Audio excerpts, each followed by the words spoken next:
noise. Oh, all right. Oh, this is a smoothie milkshake, protein shake, I should say. Welcome to the reading of ABAJAM Chronicles. This is week 6. So first and foremost, let's turn off the music. Right about there. There we go. I hope you're all having a great week. I know I am. By the way, in case some of you didn't know, I am retired. So I got a notice in the mail the other day that I'm entitled to a retirement package from the company that I was with. And so that was ERB group of companies. I was a owner-operator truck driver. Anyways, so I decided to go instead of like the standard gold watch or plaque or whatever else they give you. I was able to order what I wanted, and I got this here Compact Hurricane by Cuisinart blender. And I just tried it out this morning, and so here's my protein shake. Anyways, it's a great blender. It's also a really good shake. So once again, we're still in July. The weather's been great. This morning I got up and put out all the garden trim and clippings and stuff like that for garbage pickup. I did some more trimming of the garden. I should actually give you a tour of the garden. And because my fiance and I, we have this beautiful garden. And I did some swimming this morning, did my calisthenics in the pool and some yoga in the pool. So it's been a very, very good day. This is what I do on my days off. When I'm otherwise, I still have a part-time job. I do moving trucks because that's my profession, my vocation. And so now it's a part-time vocation for the various Hollywood studios. I really enjoy the job. But enough about that. I will give you a tour of the garden maybe next week. This week is chapter 6 from, okay, what's it called? Now, this is the reading from Mystery to an Omelet, chapter 6. I'll put the bookmark down there. And leaving off from last week, if you'll remember, that Albert was swimming in the water near this, what he assumed would be a plane that had crashed, and but it was something that he'd never seen before. And the last thing he thought was not anything I've ever seen on the cover of Popular Mechanics either. Popular Science, perhaps. Okay, alluding to the possibility that this is a little bit more mysterious than just merely an airplane. So, let's begin our reading. This was no ordinary plane. I considered the extent of damage it had to have suffered, losing all those pieces of fuselage during the crash and how it had burned. I'm no aviation expert, but even so, I could ascertain that this thing did not resemble any ordinary airplane that I was familiar with. Even with only a portion of the wing's fuselage floating above the water, I saw nothing that in any way would be recognizable as the remains of some sort of wings or tail fin. I quickly found myself speculating that perhaps this was some sort of new and secret test jet, or maybe a misguided missile that had crashed here. Perhaps a cruise missile that didn't. Judging from what I could see of its surface, at least the few areas that had escaped the intense scorching heat from the fire, it appeared to be somewhat shiny and metallic in color. Aside from some serious dents and a couple of significant tears in the fuselage, where sections of the metal had curled up or been peeled back, there was no distinguishing markings or any other familiar features that I could detect that would help me to identify its origin. No flags, no decals or insignias, no writing whatsoever. The object itself was shaped somewhat like one of those high-speed bullet trains, only this thing was wider in the middle, sort of oblong, and its surface was, aside from the damaged areas, glossy smooth. Not only were there no mounts for wings, there were no signs of landing gear doors, no handles, antenna, or any such thing protruding anywhere from the body of the plane. Not even a step or grab holds. Probably broke off or something, or more likely burnt off, I reasoned. Perhaps fused and sealed during the burn. That's probably what accounted for this nauseous odor I noticed wafting past me. I studied the whole plane, not knowing how else to describe it, slowly making my way around it to determine how I might gain entry. There were no doors or hatches to speak of on any of the exposed surfaces. Come to think of it, there was no pattern of sheet metal lines, no sign of any rivets or screws at all, no telltale signs that usually mark the shell of a plane, and I assume a rocket. Well, I had no intentions of diving under the water for a closer examination. I wasn't that brave or foolhardy. I'll leave that job for the professionals if and when we get hold of them. Let them see what they can make of it. Now and then I'd hear the infrequent blast of the truck's air horn penetrate into the otherwise still and partially foggy night. I briefly glanced over in the direction of the camps and cottages. I had guessed that they were approximately half a mile away. Without lights, it was hard to actually determine hard to determine distance. No sign of life or activity. Nothing I could distinguish in that direction was stirring. Obviously, none of those campers had been awake, otherwise they'd have heard and probably seen the crash and called the authorities. But why don't they hear the air horn? From my vantage point, it was loud enough to wake the dead, you would think. Actually, that too was tasteless and inappropriate considering the circumstances, but no sense allowing myself to get too morbid. Whatever I discovered here tonight, it definitely wouldn't be pretty. After treading water alongside the plane for a good while, and only getting frustrated, not to mention just a little tired, I decided the only way inside was for me to try and further pry open one of the large fractures situated on the right side of the fuselage, near the top. I had the wrecking bar, an essential tool for the task, but I would also need a good pair of gloves if I didn't want to risk cutting my hands on that jagged metal. Damn, that meant I'd have to swim back to the truck for my gloves. Well, I sure as hell wasn't going to drag this heavy bar with me, so I hung it in one of the football-sized puncture holes at the side of the plane's body. I stuffed my lantern in the same hole before making my way back to the truck. I alerted Jason I was coming back for my gloves and to have them ready for me. I realized this may be wasting valuable time, but nothing could be done about it. I saw no other alternative to gaining access into the wreckage of the plane and starting my search for any possible survivors. Besides, how would I look to my son and Steve, let alone anyone else later on, if I didn't at least attempt a rescue? I might not be brave, but I'm no coward either. Besides, if I was stuck in there, I'd be praying and hoping somebody would come to help and rescue me, or at least try. Swimming and trudging back and forth through the cold water, the weeds and thick muck were taxing my strength and beginning to take their toll. It's at times like this I could really appreciate having quit smoking a couple of years before and getting back into a regular exercise regimen. Otherwise, I wouldn't have been able to do what I'm doing now. Upon my return to the plane, I discovered some sort of slick, glistening kind of ooze had formed around the fuselage.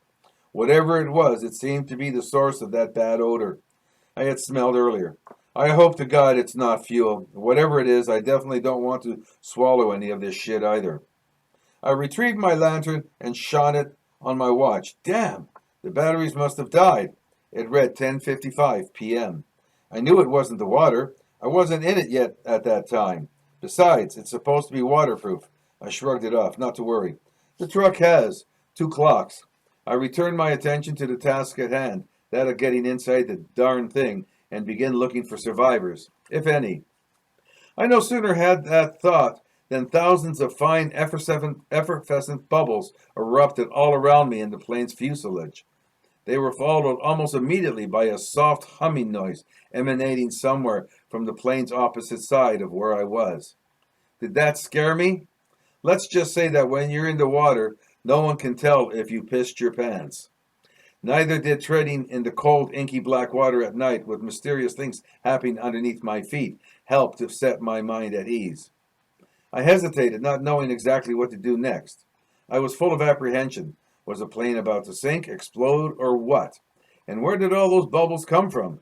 I sure as hell didn't fart. I just hung there frozen, treading water, waiting for what seemed like an hour. My arms and legs were beginning to ache, but so far, nothing else happened. I let out a huge sigh of relief.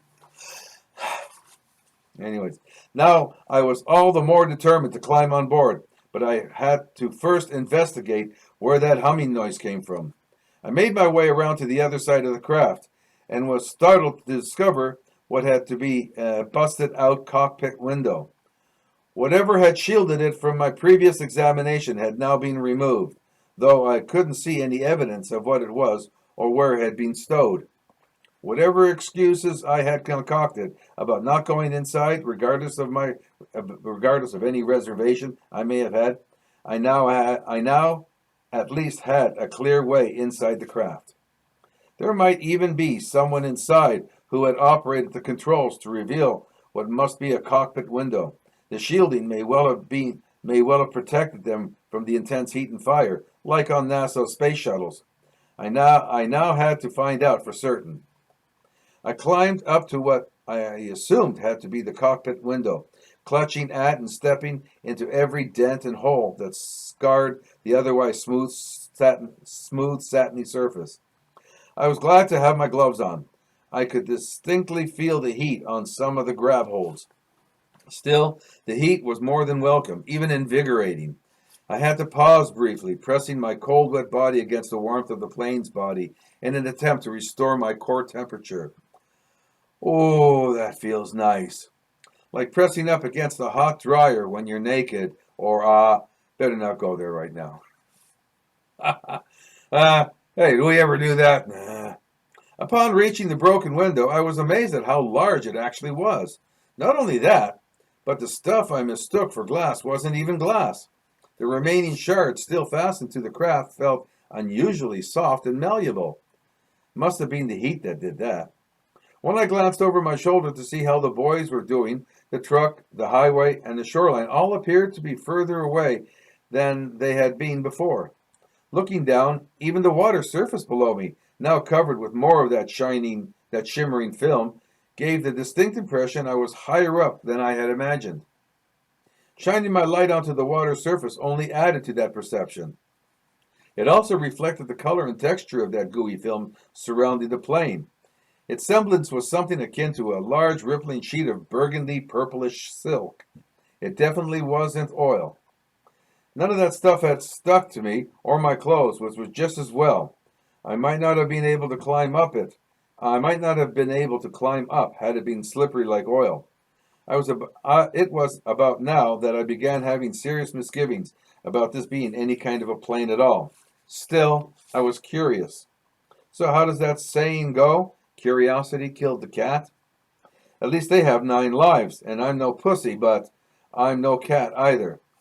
But this could be a hot tin roof, which in turn got me thinking about Fiddler on the Roof. Just don't ask me why. I'll just keep my curiosity and musicals in check. I cautiously climbed through the broken window, humming If I Was a Rich Man, not knowing what to expect, and immediately lost my footing. I desperately grabbed hold of the fleshy glass to regain my balance. Whatever this stuff is, it was strong, pliable, and very stretchy. Good thing, because I needed something to hold on to before I ventured any further. Now, where was I? Oh, yes. Da da da da da da da da da da da da da. Anyways, I had forgotten that this craft was partially submerged and listing on a steep angle, possibly 35 degrees or better. Regrettably, in my slip, I had dropped my lantern. It had tumbled deep inside into what was, for all intents and purposes, a large and deep chamber. The small cockpit I expected to find had turned into an immense cavern. Fortunately, my lantern had been on, and now provided much-needed additional lighting. There was not much by way of interior lights to speak of. What little light there was, a tint or hue of soft pink and fluorescent green, was really quite dim. Even in the faint and strange lighting, I could detect no seating, no elaborate control console, no bulkhead, wall, or doors, nothing. Just space. I imagined it would be like stepping into the vast empty space of an unfinished Jumbo 747. But the outside of this plane wasn't anywhere that large. So far, this whole adventure was taking on elements of the Twilight Zone meets Albert in Wonderland. I actually contemplated the notion that if I were to scream in this space, would anyone hear? I suspect not. I was really beginning to scare myself. The air inside was anything but pleasant. It had a rather sharp, acrid smell and taste that irritated the back of my throat and made my mouth horribly dry. I had to dry hack several times in order to clear my throat. Hopefully, I wouldn't get to a point where I'd become accustomed to breathing this horribly foul air. The thought that the air was poison did actually occur to me, as in right about now, only now it would have been too late to do anything about it. I made the belated decision not to breathe too deeply from here on in. I retrieved my lantern and began my downward descent. In doing so, I quickly discovered that the floor's surface wasn't constructed of normally solid or firm material. Instead, it was spongy. When I looked down to examine what it was I was walking on, I realized the floor was not only spongy, but also translucent, sort of like walking on a large plate of green gelatin. Whatever it was, it had no trouble supporting my 180 pounds. More surprising was that it also gave good traction for walking on. One would think walking on jello would prove to be slippery, but not so in here.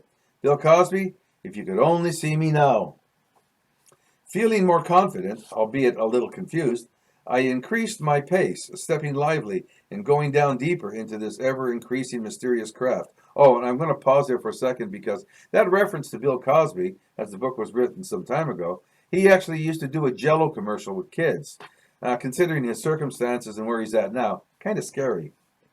Anyways, okay, I no longer believed I was in some sort of plane. I was also having serious doubts about it being some sort of man-made rocket. On the other hand, I was beginning to have some serious qualms about this ship possibly being some sort of UFO. Just how many sorts could I come up with before going out of sorts and becoming sort of hysterical? Shining the light ahead of me revealed the air was full of metallic dust, particles that glimmered in the lantern's penetrating beam. Great. More cause for concern, I thought, and nothing in my pockets or on me to cover my mouth and nose. Sensing something was near, I swiftly aimed my light into that general direction. Hello? Is there anybody in here? I called out nervously in a somewhat restrained but friendly tone. No sense alarming anybody who might be injured, I reasoned. I saw your crash from the highway, and I'm here to help. Hello? I melodically droned, just as Tigger might have done if he were stupid enough to come in here. I got no answer, just a hello silence. And I wasn't trying to be funny. It just comes naturally when you're scared shitless. Glancing over to my left and then right, I could just make out a few distinct shapes and objects. Finally, something! I suspected my eyes were starting to adapt to the strange lighting and eerily hazy atmosphere. I gingerly stepped, almost tiptoeing my way closer to one of the taller objects, not knowing what to expect. This whole situation was taking on a weirdness I hadn't anticipated. I was seriously beginning to have all manner of doubts about this whole rescue mission. I might even end up being the one who needs rescuing. Now, the large object closer to me was some sort of shimmering, yellowish, oblong-shaped sphere. It was situated on a bluish, cylindrical base, or some sort of pedestal. The whole thing, whatever it was, had to stand better than 7 feet tall. At its widest dimension, I'd estimate it was 4 feet in diameter, perhaps a little more. The base or pedestal had what at first appeared to be 5 long reddish hoses, for want of a better word, protruding from it. Each was approximately the thickness of my arm.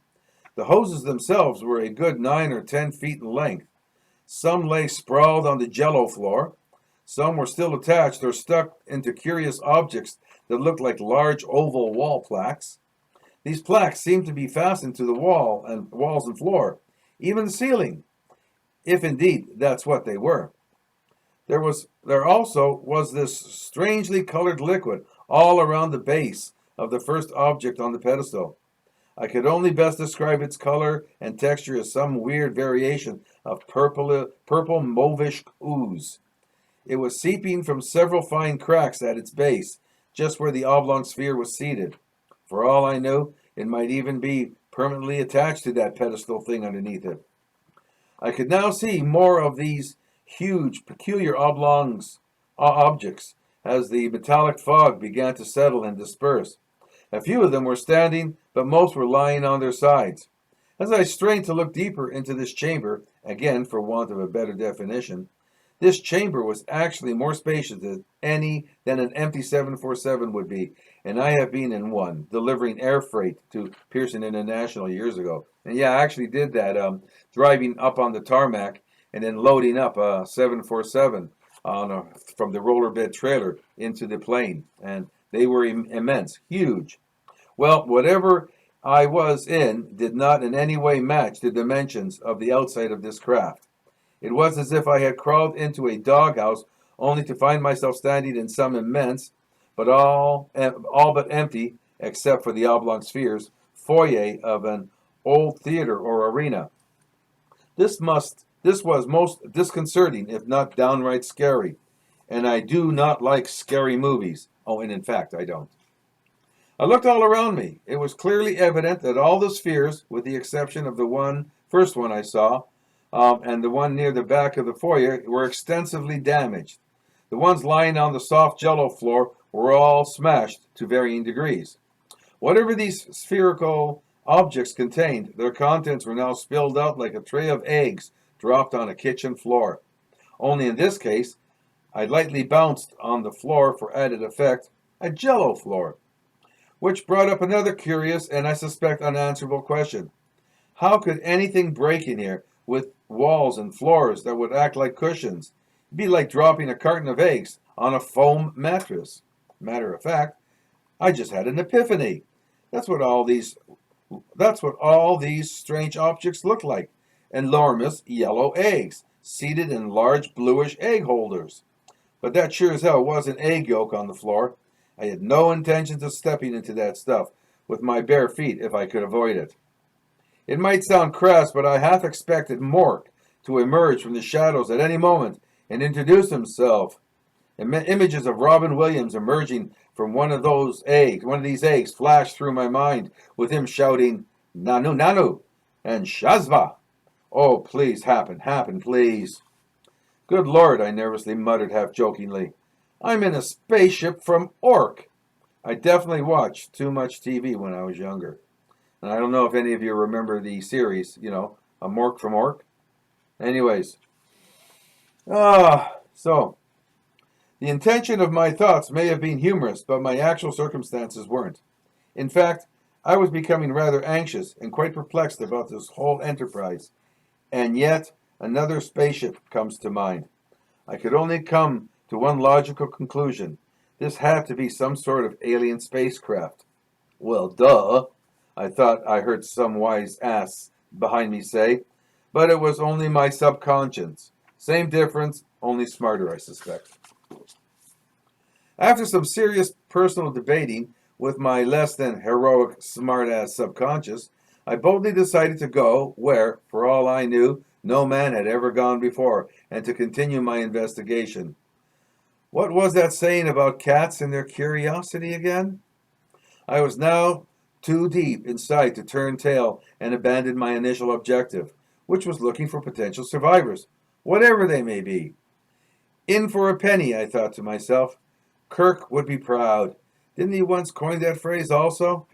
Definitely too much TV, Al. As it seemed to me, from my initial inspection, that nothing could possibly survive the crash, I would now merely alter my objective from one of, search and rescue to that of scientific investigation and recovery. Exactly what I was going to recover still remained a mystery to me. Hell, at least it sounded more legitimate than salvaging or scavenging, of course, purely from a layman's point of view, or as in this case, a simple truck driver's point of view. I really regretted not having brought along a camera. I could have easily stashed it in a large Ziploc. Oh well. As I did not have my camera, I determined to make a detailed mental, albeit cursory, examination of all the various objects in the craft. I just have to itemize and assign everything I examine to memory, such as it is.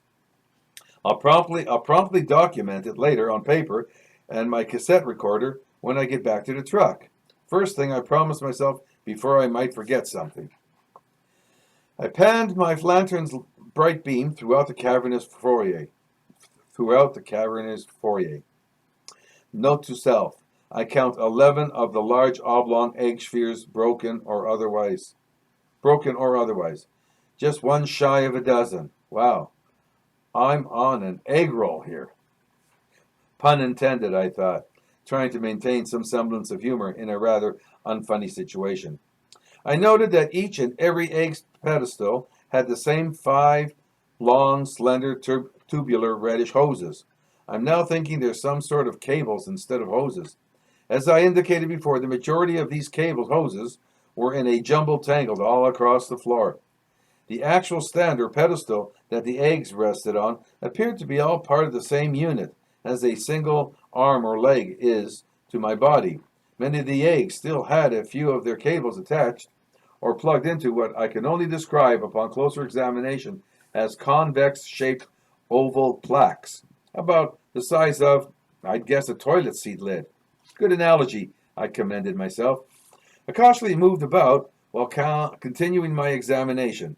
I came to notice that each of the long cables protruding from the egg's pedestals, the few that were still connected to those plaques mounted to the spaceship's walls and not in a tangle, these same plaques all appeared to be fractured and blackened from intense scorching.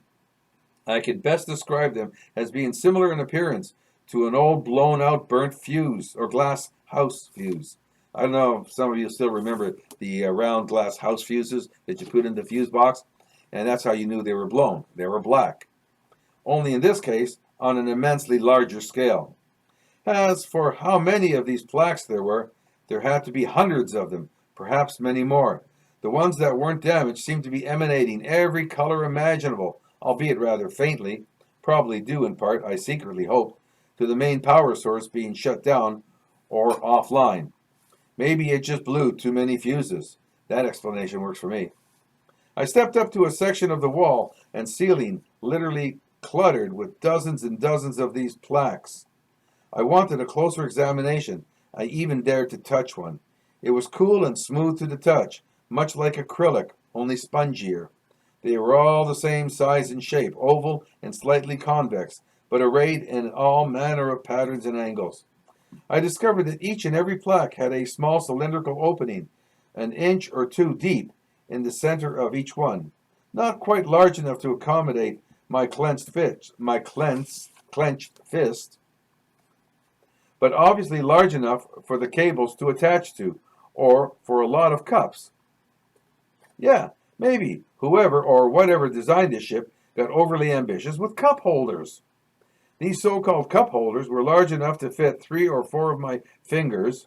I confess, I felt a slight tingle when I probed my 2 fingers into the hole, which, incidentally, was as smooth inside as the plaque surface. I saw nothing for the cables to connect or really plug into, just like my truck's cup holder. I do realize it was a dumb thing to do, sticking my fingers into the hole, but then again, that's the joy of hindsight, if you live. As for the hole in the center, what purpose it might serve other than a cup holder, I haven't a clue. Just a tingling. Considering where I've stuck my fingers before, I'll let you think about that. Anyways, as for all those plaques still mounted onto the walls and ceiling, they gave me the impression they weren't just hanging there like some elaborate decorative ornamentation. As best as I could describe them, they were like mounted, large, festooned acrylic opals, each one emanating countless hues of every color in the spectrum, if only faintly. All those pretty iridescent colors did have a distracting and soothing effect on me. Good thing I quit smoking dope a long time ago. This place could have proven disastrous to me. I'd never leave, to which I thought I heard my subconscious say, "Far out, dude." The plaques that had been dislodged from the soft walls left behind,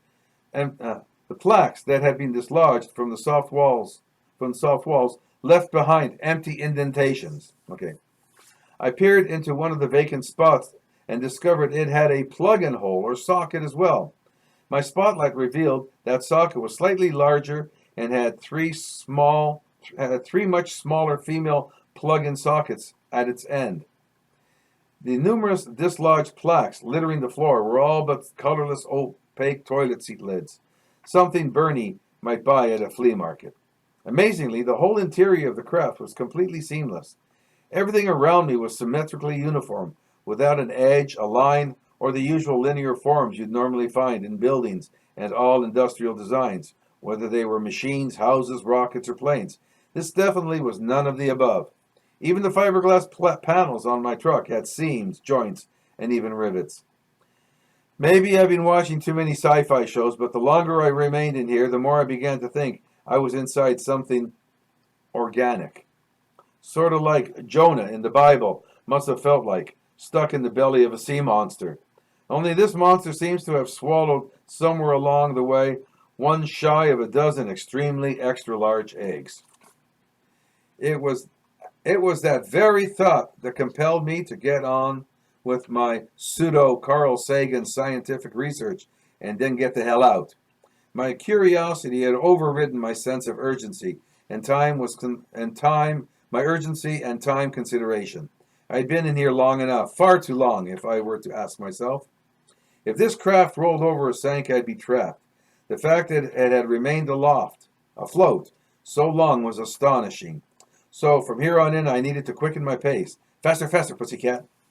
I nimbly eased myself over to the half-intact egg that was still upright. A significant portion of the shell on one side had been broken away, allowing me ample access to have a peek inside. By this time, I was no longer concerned about contamination, so I took hold of a section of the shell with my bare hands and tried to peel it back. As it turned out, the shell was about half an inch thick. The shell, about half an inch thick, was rather soft, pliable, and required little effort on my part. I raised myself onto my tiptoes and peered inside. What I saw and then smelled was so nauseating, it immediately caused me to recoil backwards. I almost fainted. On my second attempt, after a brief pause to regain my composure, primarily my sense of smell, I held my breath while I gazed inside. Settled in the bottom of the shell was a mass of livid purple and gray ooze. Mixed in this ooze was what I guessed to be sinewy fibers, lumps, or strands of what might have been veins and muscle tissue of whatever had occupied this sphere. Cautiously, I detected nothing that resembled a skeleton or bones to speak of. Hell, not even a chicken bone. This definitely wasn't anything I expected to see at Roswell's Area 54, which doesn't exist, of course. Nothing here resembled a cute ET either. I worked my way around the actual base that the egg was affixed to, feeling its texture and stepping cautiously over its tentacles, for that's what I now determined them to be. I suspected all those cables were actual extensions of the egg, much like that of an octopus. Hence, they must be tentacles, like I was in the lair of Doc Octopus. I had nothing to substantiate my bizarre theory, but I had no detractors either, so I win. As for the base itself, it felt more rigid and solid than the actual shell. I can only describe it as a hard, knurled, textured rubber stump. Beyond that, I saw nothing that I could construe to be legs that might enable this thing to move about. The 5 tentacles, judging by their tangle, appeared to be flexible. I gingerly picked one up, hoping it wouldn't suddenly come alive and wrap around me. That's why I don't like watching scary movies. I like my popcorn in the bag, not in my lap. The tentacle couldn't have weighed more than a long old-style vacuum cleaner hose.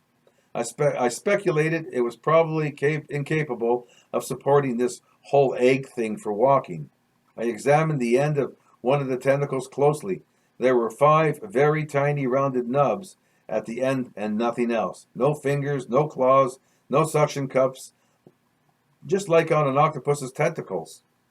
It was then a possible theory occurred to me.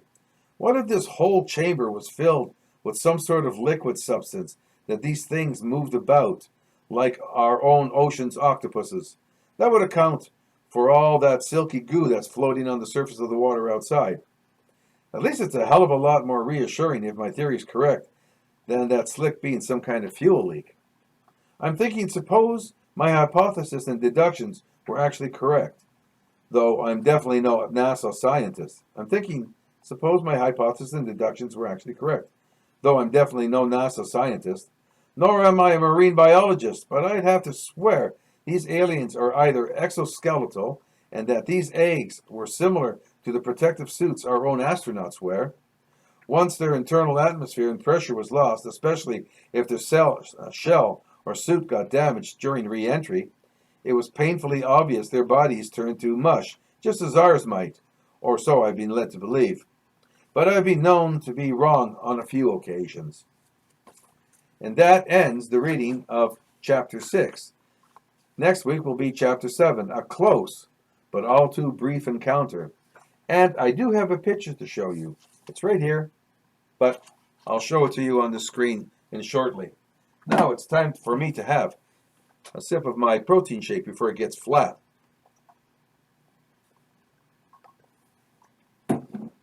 Anyways, I hope all of you have enjoyed that last reading. If you think it's getting bizarre, as the book progresses, it even gets more bizarre. That's the joy of writing. But I thank you for visiting me. Don't forget to like this video, subscribe on YouTube or even my Facebook page, and hopefully we'll see you next week. Have a great weekend and stay safe. Cue in the going away music. All right. Take my box with me. And again,